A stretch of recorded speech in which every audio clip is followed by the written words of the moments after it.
Hey guys, what's going on? It's Weird News Wednesday, and I know it's not Wednesday, I know it's Thursday, but I was busy yesterday catching up with old friends, and so, shit happens. But we can pretend it's Wednesday on Thursday. It's not a big deal. And this week's Weird News stories are apparently brought to you by creeps, because there were just so many creepy guys in this week's Weird News stories. I was like, ugh. In our first story about a creep, this guy was actually arrested in the past for going on buses, public buses, and cutting off women's hair and then spreading super glue in what was like left of their head. I don't like, okay. And I think they thought like ejaculate or semen was in the super glue. So like, maybe he just busted a load in a super glue bottle and then just spread that on random women's hair because, that's not weird at all. Whatever. So that guy was previously arrested for something that was kind of strange. And recently he was arrested again after he went about just full on ejaculating on women's hair in the public bus system. So, these women are just on the bus chilling, and then some guy just pulls out his penis and semen's all over her hair. Oh man. So like, all right, I get it. Maybe that's what he's into. Clearly it's what he's into. He has a fetish for hair. He likes busting a load in hair.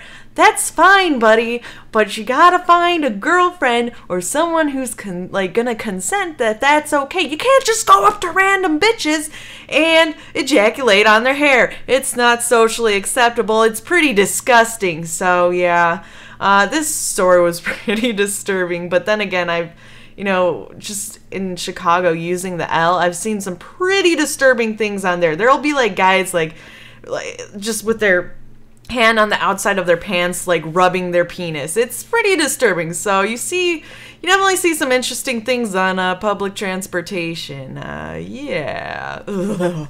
And in our second creeper edition, or story, whatever, an art professor, I'm not sure what school he was from. I think it said he graduated from New York University, but he was an art professor. And he was in a women's fitting room, and he pulled kind of an interesting trick. I mean, if you're going to be a Peeping Tom, he had the right system down, I guess. So what he would do was be in the fitting room, and obviously he'd be in a stall next to a woman who was changing. And what he did was put his iPhone, which was recording, in his shoe, and just kind of push it over to their side a little bit so he could get like, he could pretty much get under their, whatever, their under vagina. He could film that. But anyways, so he did one woman. He filmed one woman with the shoe method, and then the second one caught him and went to the security of the store, obviously, because, wow, creep. What a creep, man. And then when they caught him, they're like, what the fuck, man? And he's like, oh, it was for an art project. I swear, I was trying to film myself. Oh, really? Shut up. We know what you were doing, creep. This awesome dude who looks like exactly like Mr. T, he is going for the Guinness World Record for most coconuts peeled with teeth. I'm not sure if he's going for like the record of most coconuts peeled in general and is just doing it with his teeth, or if the teeth is really an important part of the record. But have you guys ever tried to peel a coconut?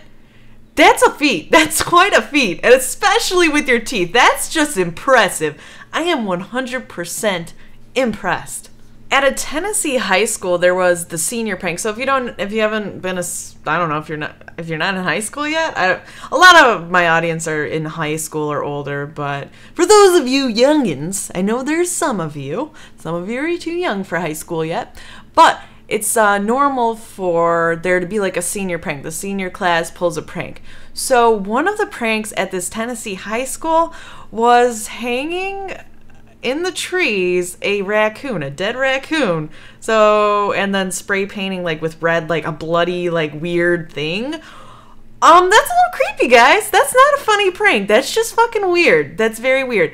They didn't kill the raccoons either. They were road kills, so at least they didn't kill the raccoons. That would have been even, like, more depressing, but not a funny prank. I would never go that way, especially where the cultural climate is kind of, like, iffy with violence in schools and teenagers. Not a good time for that. Not a good prank. They're probably gonna get into some trouble. Although I think it was kind of cool, the schools said that, you know, if it was a senior who was ready to graduate, that they would still graduate, they'd still give them their diploma. Because I don't think these kids meant anything bad by that, hopefully.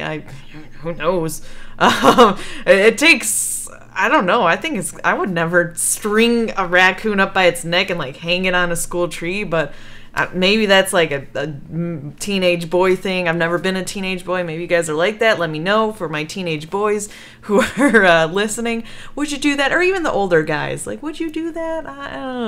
And in other weird teenage news, this one's more of on the girls' side. There was a fan club on Facebook that has a lot of likes and a lot of support from teenage girls for one of the Boston bomber suspects, the younger one. They said part of this fan club is that he's too cute to have committed the crime. So that's kind of interesting. Let me know in the comment section below what you think about these two last things I talked about, the raccoons and the Boston Bomber fan club. Because he's cute, he can't commit a crime. All right, bye guys.